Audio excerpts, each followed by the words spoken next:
so many people out here this morning, and thank you very much for the invitation to come and speak. I know our time is fairly short, but let me just have a brief introduction.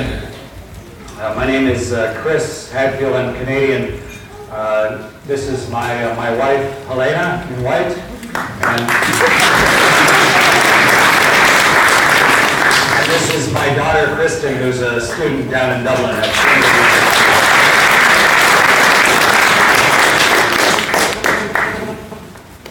I had the opportunity to fly in space 3 times. On board the space shuttle twice and the Russian Soyuz once. And, you know, can we just shut this off and I just talk? I'll just speak. I have that effect on people. And I first decided to be an astronaut when I was 9 years old, because that's when I saw the first people walking the moon.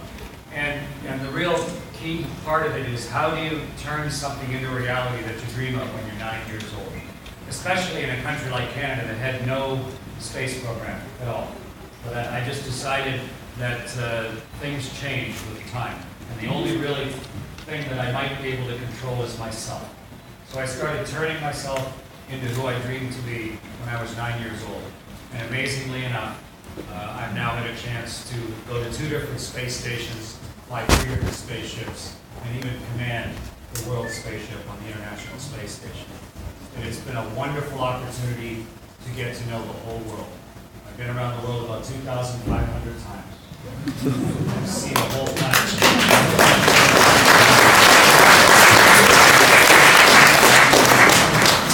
I even saw Ireland on a sunny day. I took a lot of pictures of Ireland on the sunny days that we were up, and watched one entire season change from winter to late spring. And it's just so beautiful, such an inherently lovely part of the world. The verdant green that comes up as you come across the Atlantic is just so gorgeous. And to have our daughter Kristen going to school here has been just such a natural tie and a lovely introduction. And now we're having a chance to come and visit with as many people directly in person as possible. So I'm delighted to be here, but what I'd like to do most is try and answer your questions. So not only am I going to answer questions, but I have 3 prizes to give out for what I think are the most interesting questions as well, which are signed books of a book that I wrote about what useful things you might get from flying in space, some of the lessons that you learn, and I had a chance to sign them for you. So there's extra motivation to ask a question. So if anybody has any questions, please just stick their hand up and I'll do my best to ask. To answer. Yes? Here, come on up on stage with me to ask you a question. Stand right here. Tell everybody your name. Kieran, this is Kieran, and Kieran is how old? 6. Kieran is 6. And what was your question, Kieran?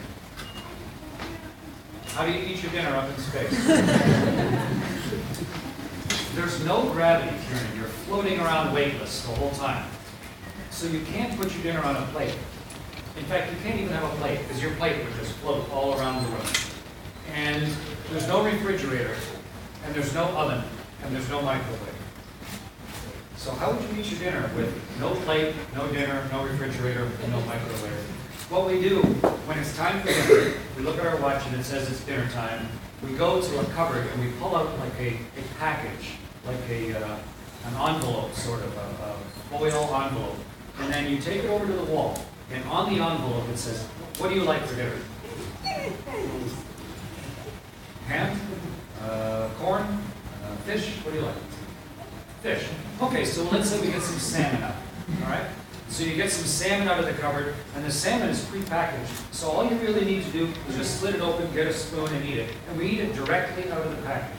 So, and you can't have like fish and peas and corn and put them all on a plate and eat them together, because everything would float everywhere, and there'd be peas and corn floating all over the station and little bits of fish. So what you do is you very carefully open up your can, your pouch of salmon or whatever, and you eat it 1 spoonful at a time till all of that is gone, and then you crumple it up and throw that into the rubbish, and then you get your corn and you eat that, and then you get your peas when you eat that. But even your peas and your corn have to be a little different because they have to have sauce or cream on them so that they don't blow away.